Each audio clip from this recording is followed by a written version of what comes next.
Hi, everyone. It's Pastor Dan with uplifting thoughts for today. Do you have a go-to phrase?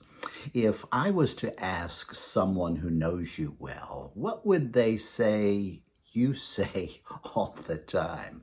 My dad had a go-to phrase whenever we would leave the house.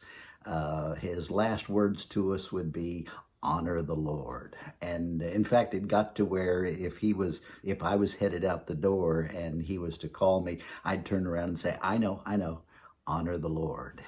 Go-to phrases are used often by us.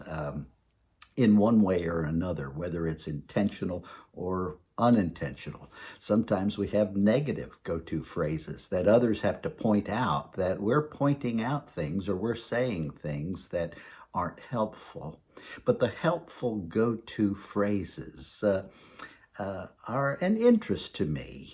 Some of us have ones like someone will say the last time they see somebody is, I love you, and that other person will respond, love you more. Go-to phrases have a way of connecting us with others, and it's what we become known for. Jesus had a go-to phrase as well. His phrase is, peace be with you, and it comes from the word shalom. Shalom is a lot like the Hawaiian word aloha. It's used for hello as well as goodbye. And the Hawaiian word, aloha, is also used for the word love.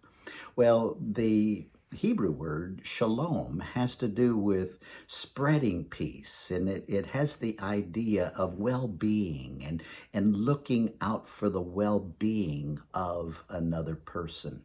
Matthew chapter 5, verse 9, Jesus said, blessed are the peacemakers. They will be called the children of God. And so peace was important to Jesus.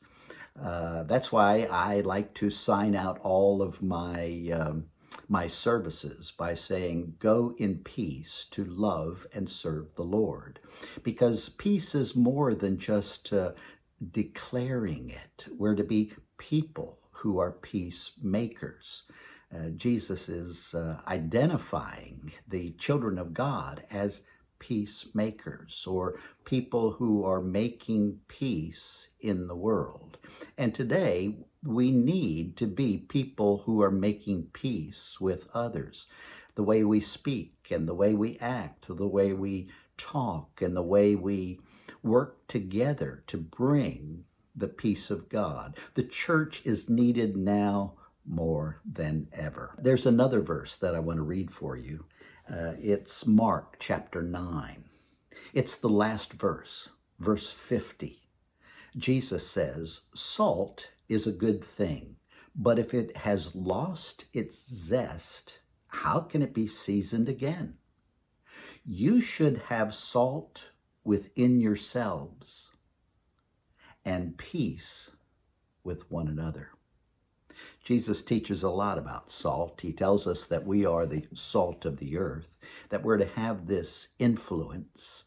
And now he's putting together the idea of salt as well as peace, and telling us that we're to be this like salt in the world, the peace in the world. We're to be peacemakers. So my go-to phrase is go in peace to love and serve the Lord. But I've got another one. In fact, I use it in the Witness, and I use it as I sign out my article in the Witness every month. I've had to change it during this pandemic because I couldn't use it.